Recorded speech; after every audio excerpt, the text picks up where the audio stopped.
Okay, remember that they're changing my voice. I have proven my philosophy to be superior to all other philosophies, all other ideologies, my lifestyle to be superior.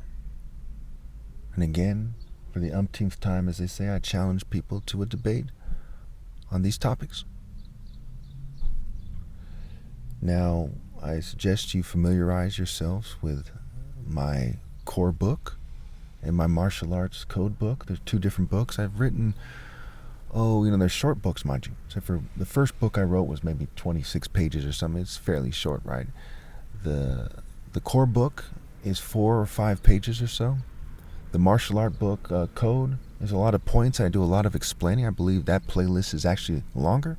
And I'm going to combine them into one playlist and take the pictures and put it on the screen of this video so you know where to find it, right? It's called something like My Core Book and My Martial Art Code or something. It'll be on the screen here.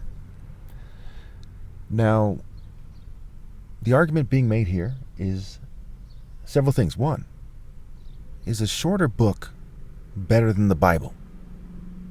Are two books that are short combined better than the Bible, which is a relatively thick book? Is speaking plainly and directly better than scribe wordplay and cryptograms and figurative speech and these parables and so on and so forth? I have some proverbs in my core book, but they're pretty straightforward. Okay. And I have videos that explain it. Now, they might edit my videos in the future, okay. But I tell you the truth. The book is written by Jesus come back through interference, right? People have interfered. Okay, it's a book, in a nutshell, one can argue the book was written by the government and that I approved of it. Okay, so I say in the book itself, I say, don't pay attention to the words so much. That's not so important. The wording is not sacred. The idea is sacred. The writing style and the wording and whatever grammatical errors are there are of little consequence. The ideas that I'm stating are sacred. Now, they've done a lot that would suggest that they intend to interfere with this in the future.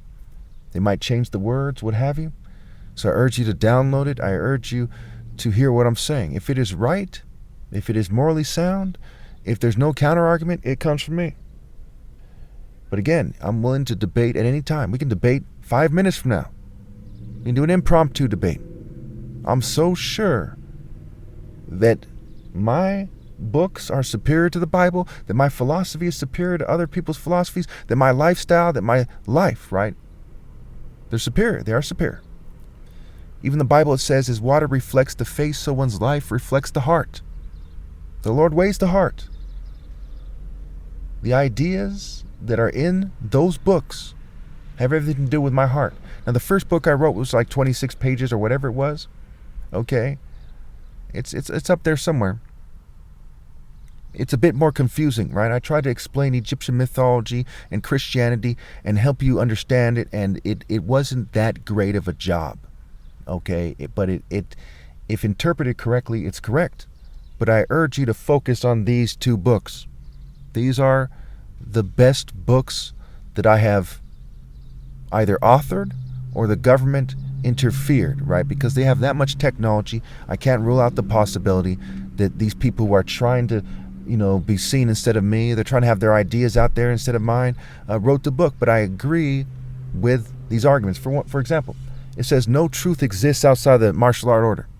But nothing is actually true outside the martial art order. Why? Because God, through the martial art order, gave us truth, right? The way, the truth, and the life. Through the Christos, the anointed king, the top martial arts, the heavenly warrior.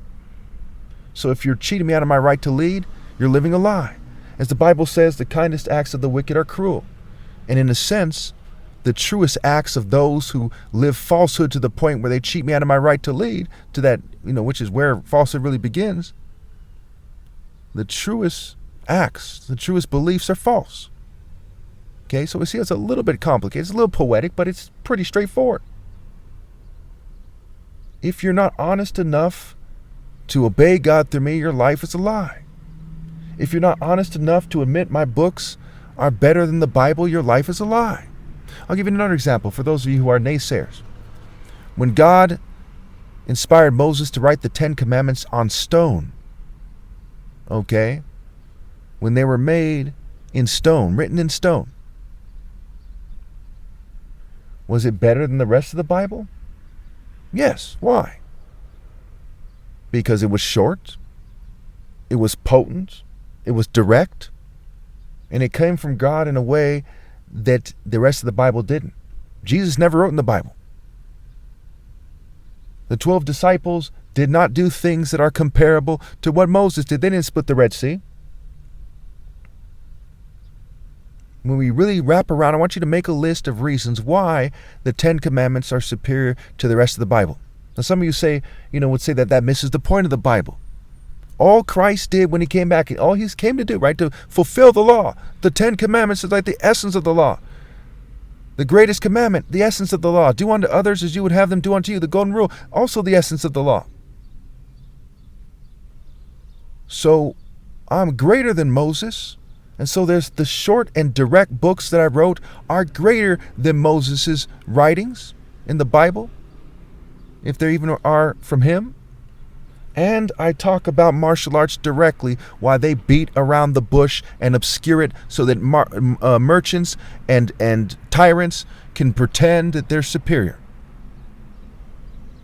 Clearly, the Bible is Bible, and my book is for sure approved by Christ.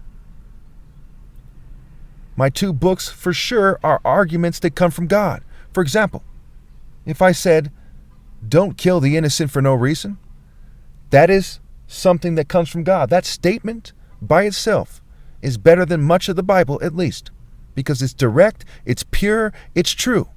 It's not something that you can confuse. It's not something that can be lost in translation. It takes an asshole to interpret that wrong.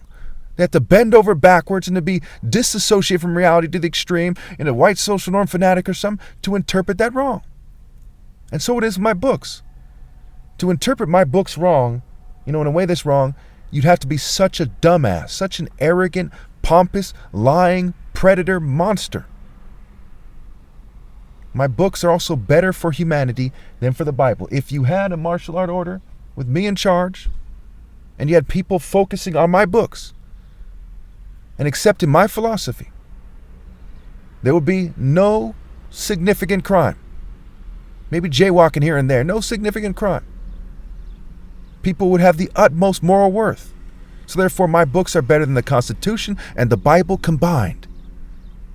Now, the person who wrote the Bible, the people who wrote the Bible, almost certainly they would agree.